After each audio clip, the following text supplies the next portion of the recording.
Hi అండి, అందరికీ ఎలా ఉన్నారు? ముందుగా శ్రావణ మాసం వరలక్ష్మి వ్రత శుభాకాంక్షలు మన ఆడపడుచులందరికీ. నేను వ్రతం జరుపుకుంటానా లేదా అని డౌట్గా ఉన్నాను. కాకపోతే అన్నీ అనుకూలించాయి. కాకుండా ఇక్కడ ఇనిషియల్గా నాకు తెలిసిన వాళ్ళు కొంతమందిని క్లబ్ చేసి చేద్దామనుకున్నా. అది కూడా ఫస్ట్ ఇయరే కదా, ఎందుకులే అని జస్ట్ 2-3తో స్టార్ట్ చేశాను. ఎందుకంటే ఫస్ట్ ఆఫ్ ఆల్ ఇనిషియల్గా నేను ఇంట్లో చేయాలి, బయట వాయినాలు పక్కన పెట్టండి, ఇంట్లో నేను చేసుకోవాలని ఫిక్స్ అయ్యాను కాబట్టి దానికి తగ్గట్టుగా నేను ప్లాన్ చేసుకున్నా.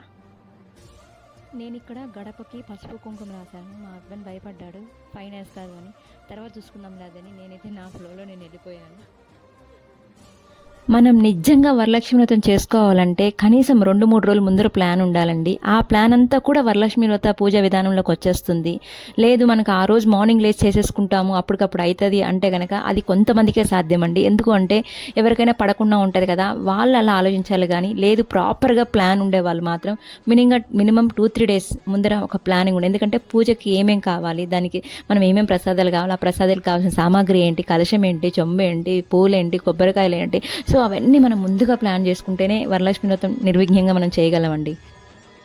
మనం అలా ప్లాన్ చేసుకోవడం వల్ల ఒక్కసారి పూజ స్టార్ట్ అయిన తర్వాత అది లేదు ఇది లేదని కంగారు పడకుండా మన చుట్టూతో అన్ని అరేంజ్ చేసుకున్నామంటే ఏ టైంకి ఏది కావాలో కూడా మనకి చేతికి అందే విధంగా పెట్టేసుకోవచ్చు. సో అలా మనకి ఏ టెన్షన్ ఉండదు, ప్రశాంతంగా పూజలో పార్టిసిపేట్ చేయొచ్చు. వరలక్ష్మి వ్రతం అనగానే అమ్మవారు మనల్ని నుంచి ఏం కోరుకుంటారు చెప్పాలా? కొంచెం పసుపు కుంకుమ, మన శ్రద్ధ, మన ధ్యానము, మన ఓపిక, మన భక్తి, మన ధర్మాన్ని, కొంచెం ప్రశాంతతను అడుగుతుంది. మనం అవన్నీ ప్రాపర్గా అరేంజ్ చేసుకోకపోతే మనం భక్తితో అక్కడ కూర్చోగలమా, ధ్యానం చేయగలమా, నెక్స్ట్ ఏం జరుగుతుందన్న టెన్షన్.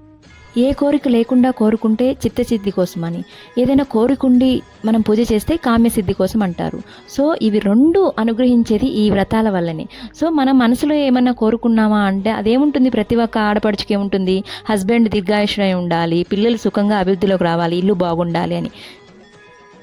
నువ్వేమీ కోరుకోకుండా ఈ వ్రతం చేసినా కూడా నీ మనసులో ఉండే కోరిక నెరవేరుతుంది. అలా పిల్లల్ని ఇన్వాల్వ్ చేస్తూ అభిషేకం కూడా చేశాము. ఎందుకంటే ఒకటే రోజు పౌర్ణమి, శ్రవణ నక్షత్రము, వరలక్ష్మి వ్రతము అన్నీ కలిసి రావడం వల్ల అలా లలితా సహస్రనామాలు, విష్ణు సహస్రనామాలు కూడా చదివి పూజ కంప్లీట్ చేసుకున్నాము. పక్క రోజు రాఖీ పౌర్ణమి అని చెప్పారు, కాకపోతే మంచి టైంలో రాలేదన్నారు. అదే రోజు కూడా రాఖీ కట్టడం జరిగింది. నేను లాస్ట్ ఇయర్ వరకు పిల్లల్ని ఇన్వాల్వ్ చేయలేదండి, కాకపోతే ఈ ఇయర్ నుంచి అన్నింటిలో ఇన్వాల్వ్ చేస్తున్నాను. ఎందుకంటే ప్రతిదీ వాళ్ళకి తెలియాలని చెప్పి. సో నేను మన ఇంట్లో ఈవినింగ్ వాయనము ఫస్ట్ మన ఇంట్లో తులసమ్మ వారికి ఇచ్చాను. 2 ఫ్రెండ్స్ని పిలిచానండి, వాళ్ళిద్దరికి ఇచ్చుకున్నాను.